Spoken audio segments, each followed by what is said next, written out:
Have you ever wondered why kamikaze pilots destined for a one-way mission wore leather flight caps? It's an intriguing enigma, isn't it? These brave, albeit tragic figures of World War II, knowing they were on a suicide mission, still took the time to don these head coverings.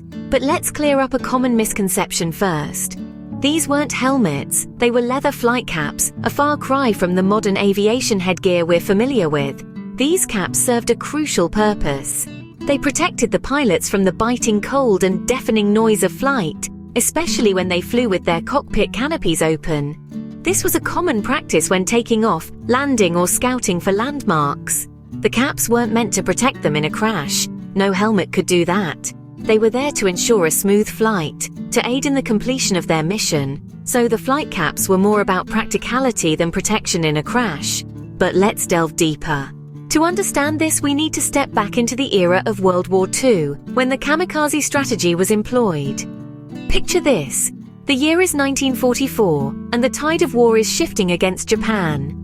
In a desperate bid to halt the relentless Allied advance, Japanese military leaders resort to a strategy that is as much about psychological warfare as it is about physical damage: the kamikaze attacks. Kamikaze, meaning divine wind in Japanese, was a tactic that involved pilots intentionally crashing their planes, laden with explosives, into enemy targets, most notably American warships. These were suicide missions, with pilots knowing they would not return. Now imagine the conditions under which these pilots had to fly. Often they had to operate with their cockpit canopies open to get a better view when taking off, landing, or searching for landmarks. These were not the high-tech, insulated cockpits of today. They were exposed to the elements, the noise, the biting cold at high altitudes. In such circumstances, leather flight caps were not just an accessory, but a necessity. They protected the pilots from the harsh conditions, from the deafening noise, and yes, from getting knocked by the cockpit canopy during high-speed mid-air maneuvering. These were desperate times that called for desperate measures, and the leather flight caps, as we'll see, were part of this.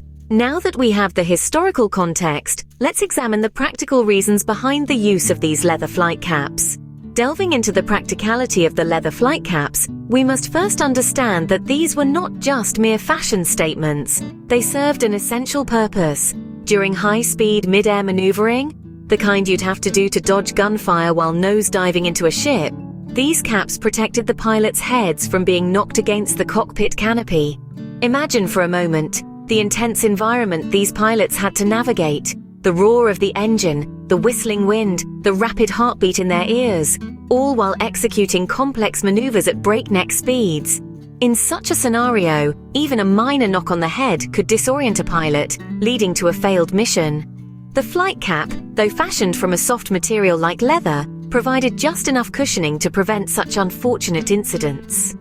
Furthermore, it's important to note that kamikaze missions weren't always one-way flights to certain doom. There were times when pilots had to abort their missions before reaching their target. This could be due to unfavorable weather, turbulence, or visibility issues. In such situations, the flight caps came in handy.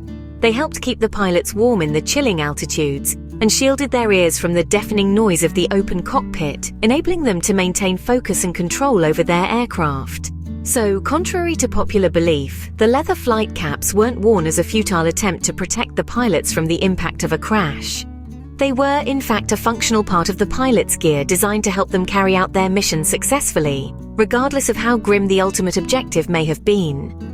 So, it turns out the kamikaze pilots' leather flight caps were not for protection against the inevitable end, but tools to aid them in their mission, a poignant reminder of the harsh realities of war.